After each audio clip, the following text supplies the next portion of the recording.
Mana pihak ko paupunje, sir, na pihak ko paupunje, ma written statement na di magi life da subi pidin haiba. Ang napiba nga mo haiba. Written statement na subi piba nga mo. Aduga last ki point da isda ko na thamjagi ba ani se yadraga di magi position do thadu ma chakhi ba haiba se. Sida isda mana aidi anytime chat ko haiba matam chat pangam ni haiba.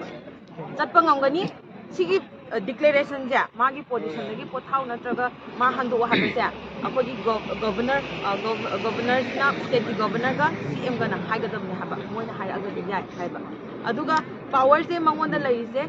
advisor oina leibane ba madi advisor oina leibane na mana tambiri eba aduga power di CM da shi leirame ba CM na kai na khangdi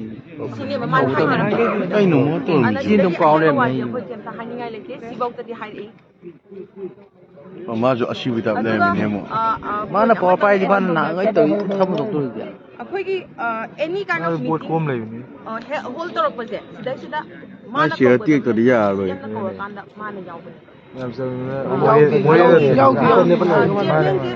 ma share tik to ya ro khá tàu này mà ma share tik to ya ro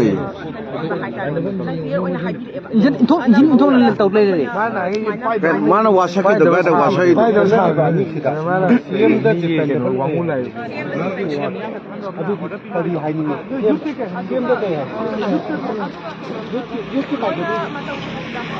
ngai yo mi kita da mam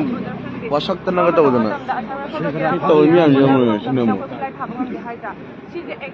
action no yai hai ko any public ama sokla pa ama kinom tor ba mata अब लेकिन कोई नहीं है सो adudi ya na nale adudi kana no kam portal like on portal like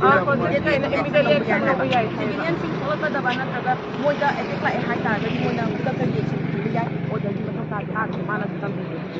adu ta बघा youth की अखोई youth की hai ta ga di अखोई youth की ओइना di mayam ga punna